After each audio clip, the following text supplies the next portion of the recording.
नमस्कार, आप देख रहे हैं एसटी इनपुट टीवी और मैं हूं आपके साथ आकाश। क्या युद्ध सिर्फ बॉर्डर पर लड़ा जाता है या फिर आपकी जेब में, आपकी जिंदगी में और आपकी चुप्पी में भी चलता है? जरा सोचिए, 5 हफ्ते हो चुके हैं इस युद्ध को और हर हफ्ते आपको बताया जाता है कि अब शांति आएगी, लेकिन हर हफ्ते युद्ध और खतरनाक और महंगा और बड़ा होता जा रहा है।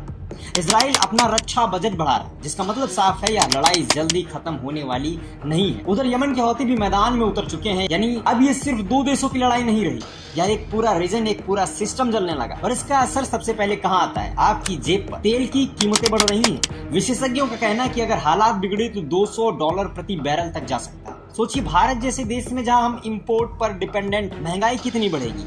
आपकी सैलरी नहीं बढ़ेगी लेकिन खर्च 2 गुना हो सकता है। अब जरा अमेरिका को देखिए, वही अमेरिका जो इस युद्ध में शामिल है। वहीं 28 मार्च को 50 राज्यों में 3,300 जगहों पर करीब 80 लाख लोग सड़कों पर उतर आते हैं, अपनी ही सरकार के खिलाफ नारा लगा। नो किंग्स, मतलब लोकतंत्र में कोई राजा नहीं होता। और सबसे चौंकाने वाली बात, इनमें सिर्फ विरोधी नहीं बल्कि ट्रंप के अपने समर्थक भी शामिल। वो कह रहे हैं ईरान पर हमला गलत है, इसे रोका जाना चाहिए। लेकिन सरकार क्या कहती है? इन प्रदर्शनों को थेरेपी सेशन बताती है, मतलब जो सवाल पूछे वो बीमार है। जरा रुकिए और सोचिए, क्या यही पैटर्न आपको कहीं और भी दिखाई देता है? इतिहास उठाकर देखेंगे तो वियतनाम युद्ध, इराक युद्ध, हर बार जनता को झूठ बताया जाता है और जब सच सामने आता है तो लोग सड़कों पर नजर आने लगते हैं।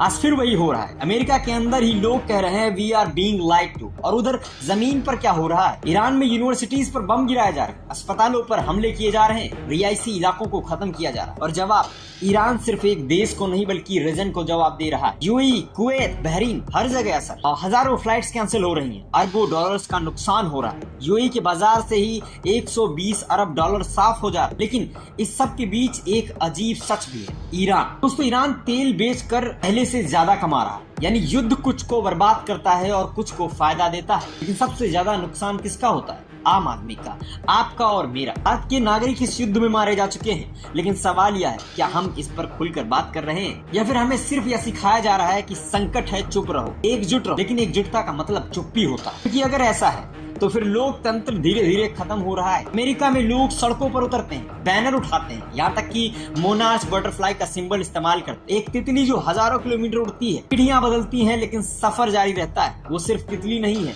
वो आजादी है, वो आवाज है, वो विरोध। लेकिन जब किसी समाज में सवाल खत्म हो जाते हैं, कल्पना खत्म हो जाती है, तब लोकतंत्र भी खत्म हो जाया करता है। यही इस पूरे युद्ध का सबसे बड़ा सच है।